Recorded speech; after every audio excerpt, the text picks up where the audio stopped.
Question कितना भी easy क्यों ना हो, क्वेश्चन कितना भी हार्ड क्यों ना हो, अगर 60 में आप 50 प्लस स्कोर नहीं करते मैथ रीजनिंग में तो आपका स्कोर नहीं, मतलब रिजल्ट नहीं आने वाला। आपको लाना ही लाना है 60 में 50 प्लस स्कोर। करंट अफेयर एक ऐसी सब्जेक्ट है जो आपका मेरिट बनाता है। तो हम current affair, SPD current affair आता है, एसपीडी बुक्स आते हैं, उनसे हम पढ़ते थे। एक वन लाइनर टाइप का क्वेश्चन आता है एसपीडी बुक में पीछे की तरफ से, तो 1 साल का आप वन लाइनर पढ़ लीजिए और बाद बाकी बुक्स के अंदर जितने भी है, खास करके कुछ रैंकिंग्स होते हैं उसको पढ़ लीजिए। स्पोर्ट्स से तो आपको पढ़ने ही पढ़ने हैं। स्पोर्ट्स आपको आज के ज़माने में बहुत इंपॉर्टेंट है। स्पोर्ट्स हर एग्जाम में आप अगर देखिए, किसी भी एग्जाम को उठा लीजिए, अगर 10 करंट अफेयर पूछ रहे तो उसमें 3 से 4 स्पोर्ट्स के क्वेश्चन आते ही है। तो स्पोर्ट्स पढ़ने बहुत ज़्यादा रोल है प्रीवियस ईयर पेपर का, टीसीएस हो या जो भी, तो वो क्वेश्चंस कहाँ से बना के लाएंगे?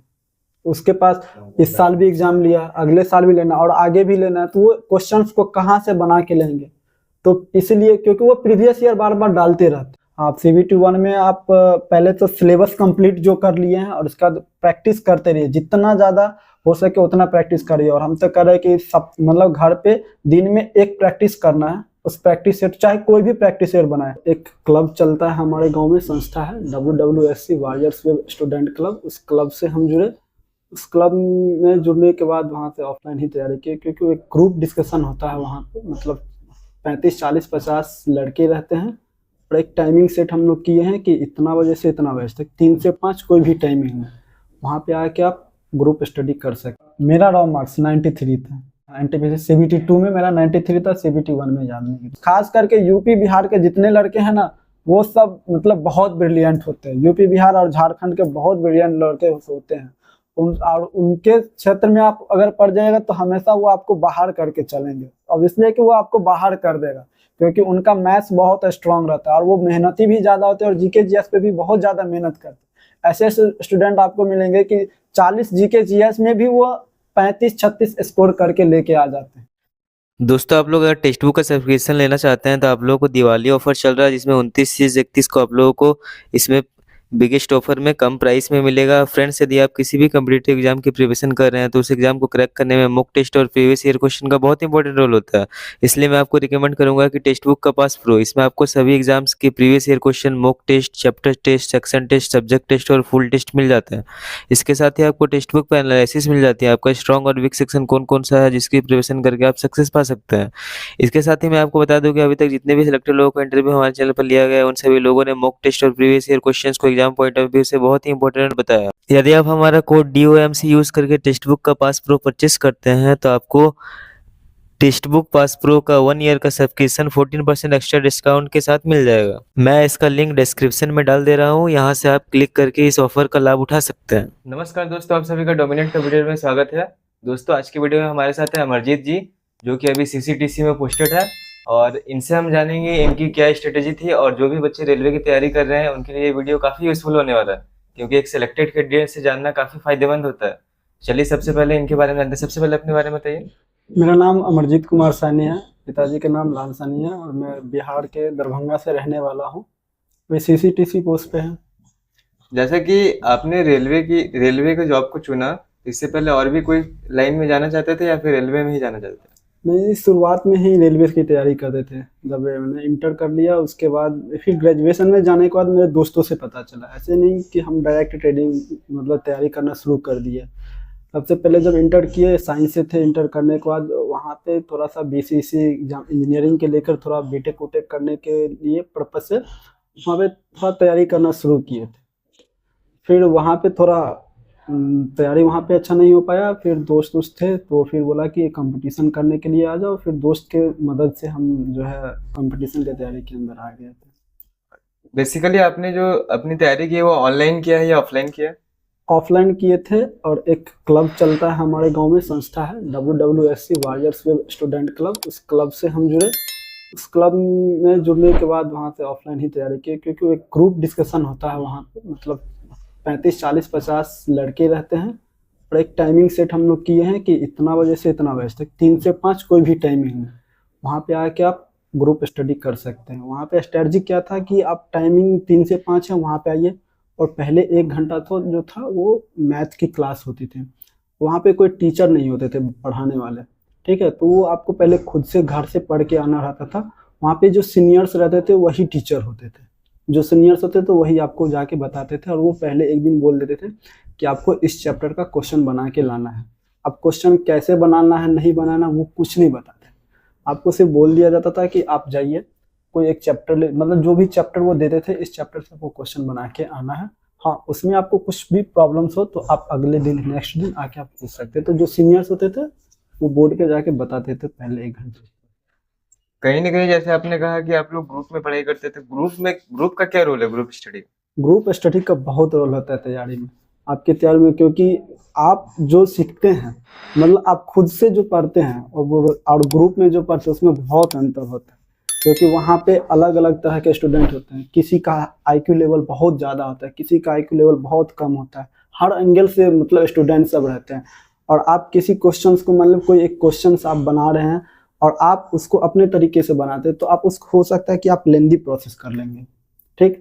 और आप कहीं मान लीजिए कि आप क्लास भी कर रहे हैं, ऑनलाइन क्लास कर रहे हैं या ऑफलाइन क्लास कर रहे हैं, तो सर भी जो बताएंगे मान लीजिए एक प्रोसेस से आपको बता देंगे, 2 प्रोसेस से। लेकिन आप ग्रुप स्टडी में रहते हैं तो वहाँ पे ऐसे ऐसे स्टूडेंट मिलेंगे आपको, उनका आईक्यू लेवल इस तरह से रहता है कि उन एक क्वेश्चंस को 3-4 तरीके से आपको बताएंगे, इतने शॉर्ट मेथड बताते हैं।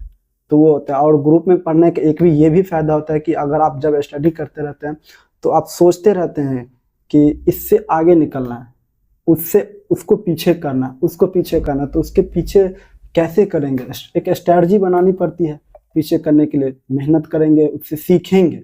और उस ग्रुप की और उस क्लब की एक ही बड़ी खासियत है कि उसमें कोई भेदभाव नहीं होता। ये नहीं है कि हमको जो चीज़ आता है हम नहीं बताएंगे अपने जूनियर बच्चे को, या अपने से जो नीचे है उसको हम नहीं बता पाएंगे, तो वहाँ पे ये चीज़ अच्छी बात है, ये एक बहुत अच्छी चीज़ हमको लगता है वहाँ पे। कहीं ना कहीं आपने देखा कि ग्रुप का बहुत बड़ा रोल होता है एग्जाम को क्रैक करने में। अब इनसे जानेंगे अलग अलग सब्जेक्ट की अलग अलग स्ट्रेटेजी। सबसे पहले मैथ्स के बारे में बताइए, मैथ्स आपने कहाँ से किया था? मैथ्स हम तो बोले कि जो भी कुछ सीखे, मैथ्स पढ़े हैं, रीजनिंग पढ़े हैं, जीके जीएस पढ़े हैं, जो भी कुछ पढ़े हैं, करंट अफेयर, वो हम सारे ग्रुप में ही पढ़े हैं शुरुआत से ही, हम कहीं क्लास नहीं किया।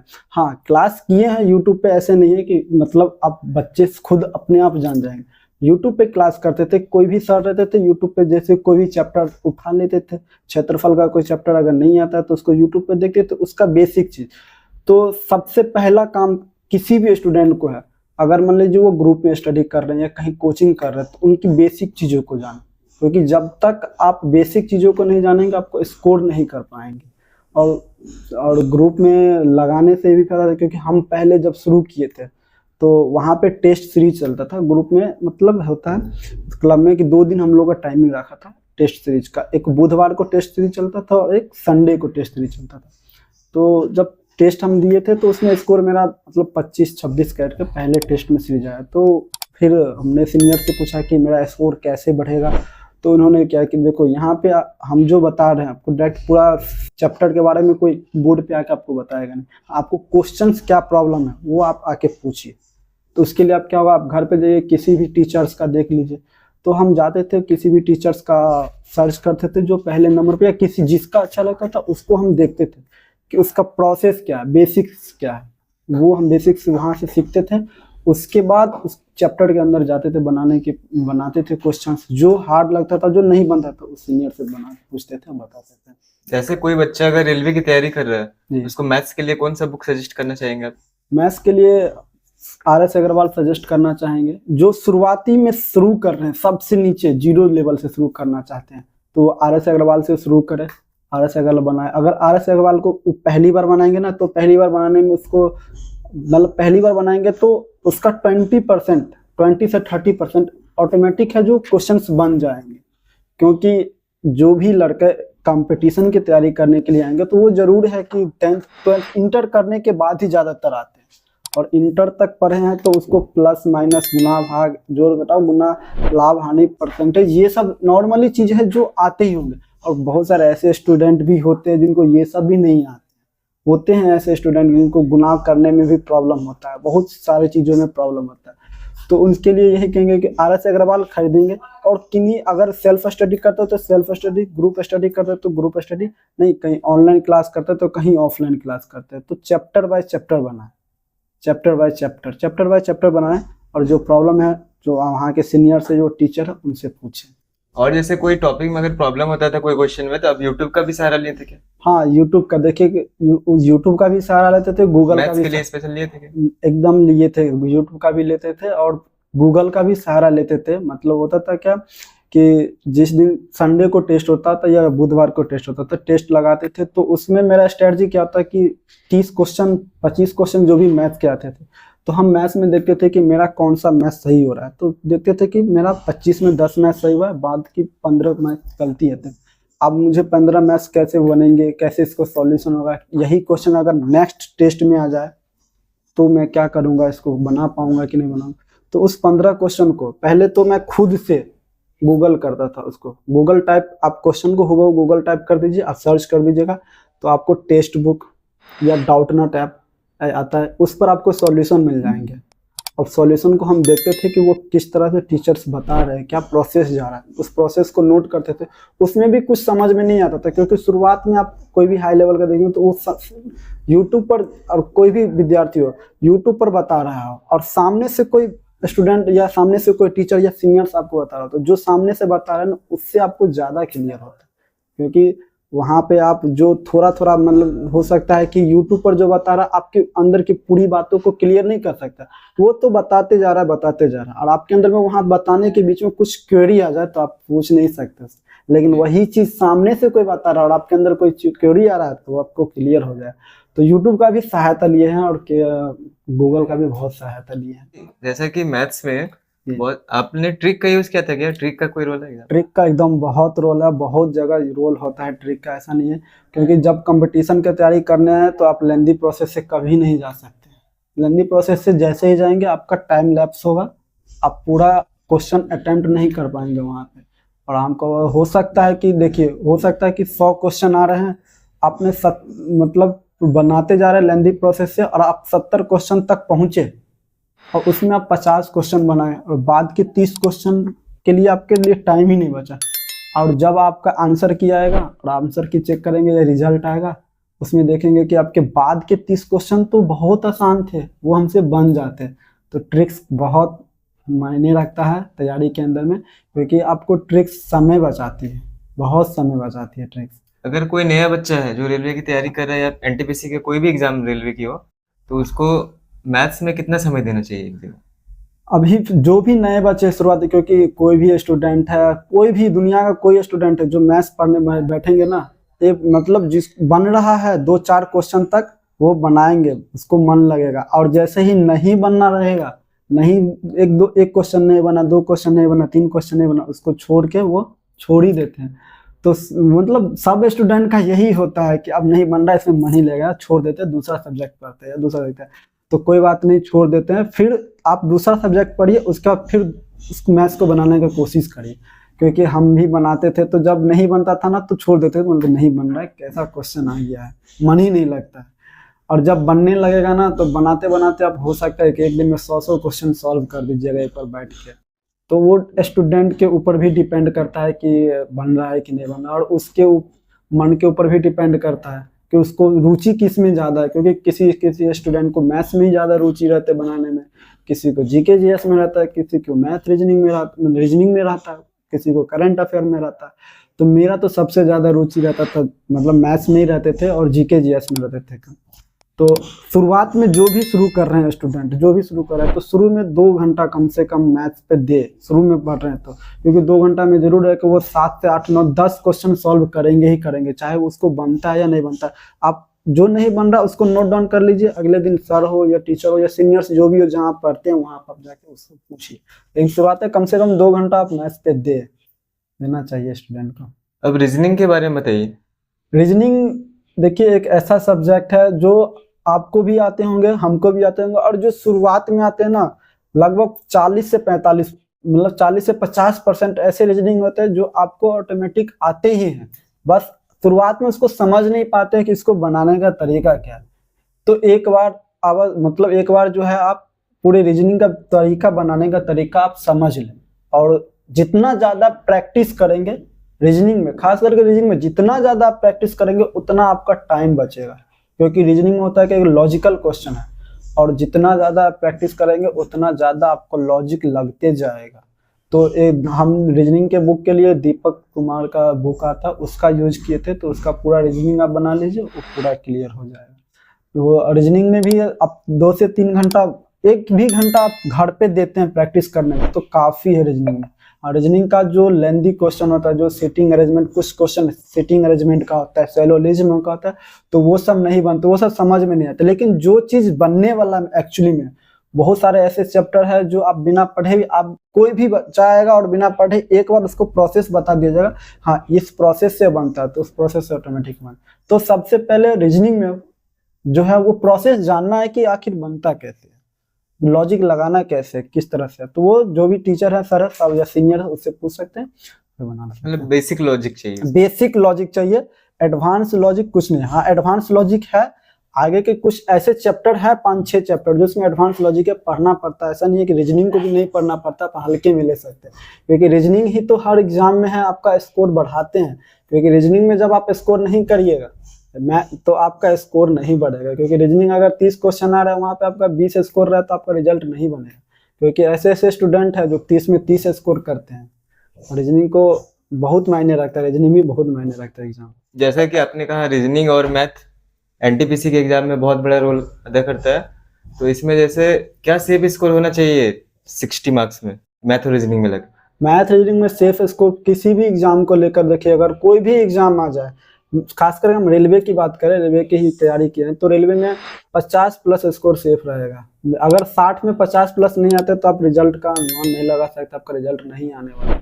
चाहे वो क्वेश्चन कितना भी इजी क्यों ना हो, क्वेश्चन कितना भी हार्ड क्यों ना हो, अगर 60 में आप 50 प्लस स्कोर नहीं करते मैथ रीजनिंग में, तो आपका स्कोर नहीं, मतलब रिजल्ट नहीं आने वाला। आपको लाना ही लाना है 60 में 50 प्लस स्कोर। जैसे ये 40 क्वेश्चंस होते हैं मैथ रीजनिंग के अलावा, तो 40 क्वेश्चन सबके लिए प्रॉब्लम होता है? वो सबके लिए प्रॉब्लम होता है। तो अब उनके बारे में जानते हैं। करंट अफेयर के बारे में कहाँ से पढ़ना चाहिए? करंट अफेयर एक ऐसी सब्जेक्ट है जो आपका मेरिट बनाता है। क्योंकि देखिए, आप जीके जीएस पढ़ने जाइएगा ना, तो जीके जीएस अथाह है, समुद्र है, लेकिन करंट अफेयर आपको सीमित है। करंट अफेयर को तो हम current affair, SPD current affair आता है, एसपीडी बुक्स आते हैं, उनसे हम पढ़ते थे। और उसका पीछे 1 साल का एक होता है वन लाइनर, एक वार्षिक बुक आता है और मंथली बुक भी आता है, तो कोई भी बुक आप ले सकते हैं। तो एक वन लाइनर टाइप का क्वेश्चन आता है एसपीडी बुक में पीछे के तरफ से, तो 1 साल का आप वन लाइनर पढ़ लीजिए, और बाद बाकी बुक्स के अंदर जितने भी है, खास करके कुछ रैंकिंग्स होते हैं उसको पढ़ लीजिए। स्पोर्ट्स से तो आपको पढ़ने ही पढ़ने हैं। स्पोर्ट्स आपको आज के ज़माने में बहुत इंपॉर्टेंट है। स्पोर्ट्स हर एग्जाम में आप अगर देखिए, किसी भी एग्जाम को उठा लीजिए, अगर 10 करंट अफेयर पूछ रहे हैं तो उसमें 3 से 4 स्पोर्ट्स के क्वेश्चन आते हैं, तो स्पोर्ट्स पढ़ना है। और पुरस्कार आते हैं। करंट अफेयर सिर्फ 1 साल के लिए है, 1 साल आप पढ़ लेते हैं तो आपके लिए काफ़ी है। और जीके जीएस बच्चे कहाँ से पढ़े?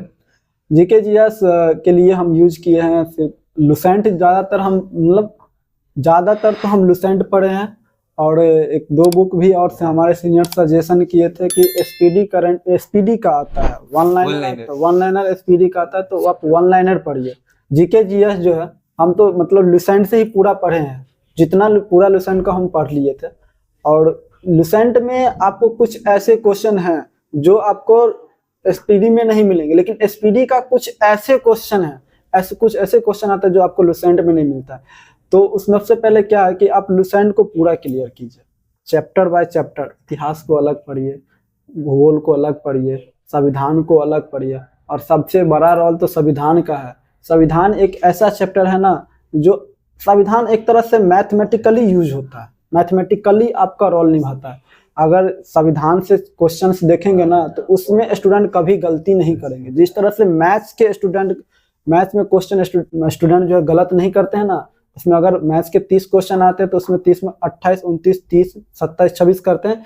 उसी तरह अगर संविधान का 10 क्वेश्चन आ जाए ना, तो स्कोर 9 स्कोर करके लाते हैं स्टूडेंट, क्योंकि वो बहुत अहम है। क्योंकि वो हम जानना भी चाहिए, पढ़ना भी चाहिए सभी को। इतिहास में तो गलती करेंगे ही, ज्योग्राफी आएंगे गलत होगा, मिसलेनियस आएंगे गलत होगा, लेकिन पॉलिटी का कोई गलती नहीं करता। और गलती हम भी जब एग्जाम देते तो पॉलिटी में मेरा स्कोर जो भी आया था बहुत बढ़िया था, अदर सब्जेक्ट के अलावा, क्योंकि उसको पढ़ने में ही मन लगता है। क्योंकि ऐसे ऐसे चीज़ जानने के लिए मिलता है ना, जो हमारे दैनिक जीवन में भी यूज हो सकता है।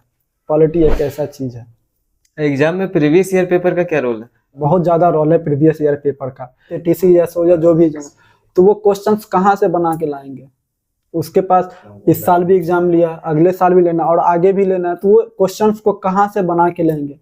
तो इसलिए क्योंकि वो प्रीवियस ईयर बार बार डालते रहते हैं। हाँ, प्रीवियस ईयर में ही उसको कुछ चेंजिंग कर देते हैं, चेंज करके लेते हैं, बस यही है। तो प्रीवियस ईयर जितना आप क्लियर करिएगा आपके लिए उतना ज़्यादा फायदा। प्रीवियस ईयर को प्रैक्टिस जितना आप करिएगा वो आपके लिए उतना ही ज़्यादा फायदेमंद।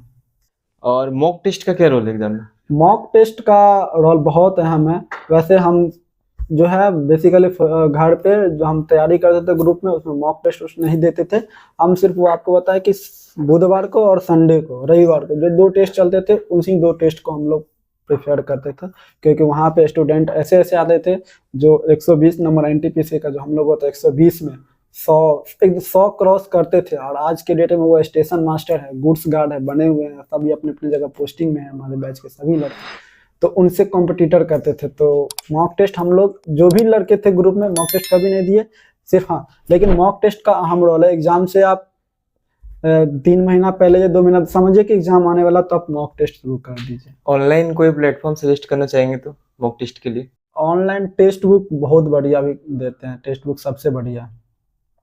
और जैसे आपने कहा कि ग्रुप स्टडी में आप स्कोर करते थे, तो किसी का मान लीजिए 35 आ गया क्वेश्चन सही, बाकी गलत हो गया, किसी का 50 आ गया, उसके बाद क्या करते थे? डिमोटिवेट हो जाते थे क्या? नहीं, डिमोटिवेट तो होना ही नहीं है कभी। अगर डिमोटिवेट हो गए तो फिर आपकी तैयारी पे असर पड़ेगा, तो डिमोटिवेट नहीं है। और हम ऐसे नहीं है कि हम लोग 50 स्टूडेंट में टेस्ट लगाते थे तो किसी का नंबर नीचे से 10 भी आते थे, 15 भी आते थे, और किसी का स्कोर 100 भी रहता था, 90 भी रहता था, 95 भी रहता था, 100 क्रॉस कर जाते थे वहाँ पे। तो डिमोटिवेट नहीं होना है।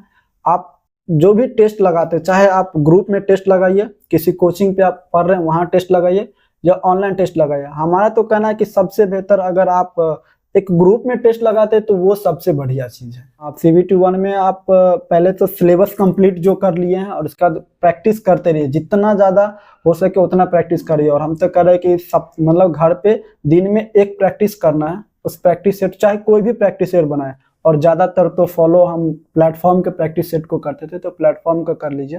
और जैसा कि इस बार की वैकेंसीज है बहुत कम है पिछले बार के मुकाबले, जी, तो कंपटीशन कैसा होने वाला है?